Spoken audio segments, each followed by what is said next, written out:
क्योंकि आप लोगों ने भगवान की सन्निधि प्राप्त करने की आकांक्षा से उस राज सिंहासन का एक क्षण में ही परित्याग कर दिया, जिसकी सेवा बड़े बड़े राजा अपने मुकुटों से करते थे।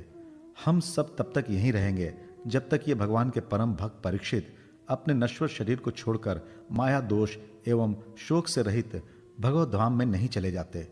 ऋषियों के वचन बड़े ही मधुर, गंभीर, सत्य एवं समता से युक्त थे।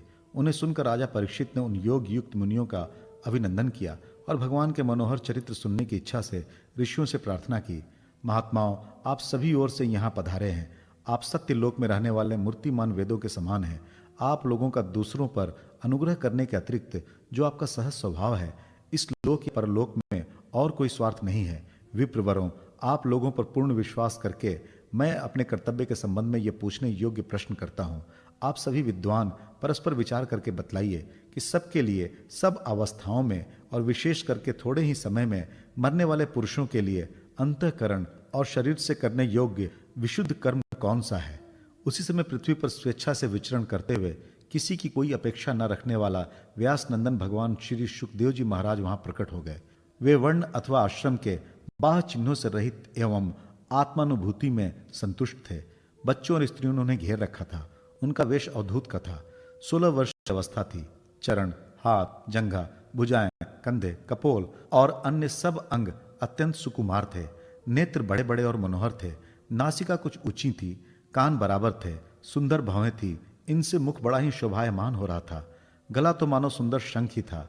हंसली ढकी हुई, छाती चौड़ी और उभरी हुई, नाभि भंवर के समान गहरी तथा उदर बड़ा ही सुंदर त्रिवली से युक्त था।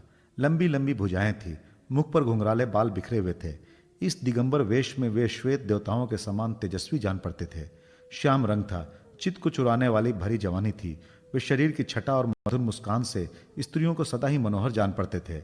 यद्यपि उन्होंने अपने तेज को छिपा रखा था, फिर भी उनके लक्षण जानने वाले मुनियों ने उन्हें पहचान लिया और वे सब के सब अपने अपने आसन छोड़कर उनके सम्मान के लिए उठ खड़े हुए।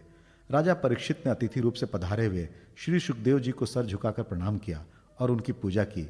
उनके स्वरूप को ना जानने वाले बच्चे और स्त्रियां उनकी ये महिमा देखकर वहां से लौट गए। सबके द्वारा सम्मानित होकर श्री सुखदेव जी श्रेष्ठ आसन पर विराजमान हुए। ग्रह, नक्षत्र और तारों से घिरे हुए चंद्रमा के समान ब्रह्मर्षि, देवर्षि और राजर्षियों के समूह से आवृत श्री सुखदेव जी अत्यंत शोभायमान हुए। वास्तव में वे महात्माओं के भी आदरणीय थे। जब प्रखर बुद्धि श्री सुखदेव जी शांत भाव से बैठ गए, तब भगवान के परम भक्त परीक्षित ने उनके समीप आकर और चरणों पर सिर रखकर प्रणाम किया। फिर खड़े होकर हाथ जोड़कर नमस्कार किया।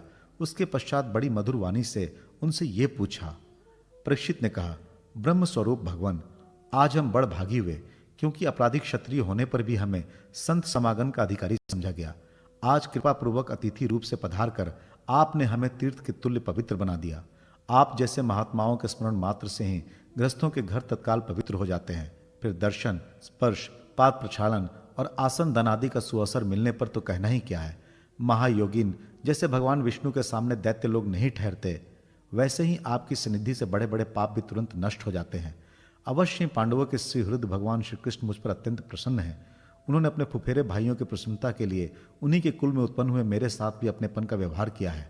भगवान श्री कृष्ण की कृपा ना होती तो आप सरीखे एकांत वनवासी अव्यक्त गति परम सिद्ध पुरुष स्वयं पधार कर इस मृत्यु के समय हम जैसे प्राकृत मनुष्यों को क्यों दर्शन देते।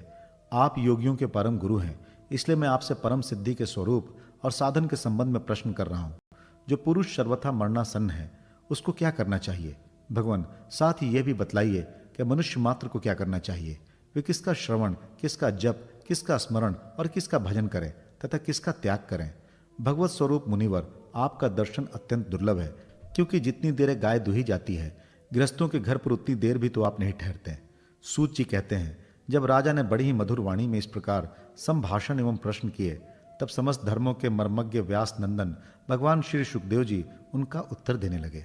इति प्रथम स्कंद समाप्त। हरि ओम तत्सत।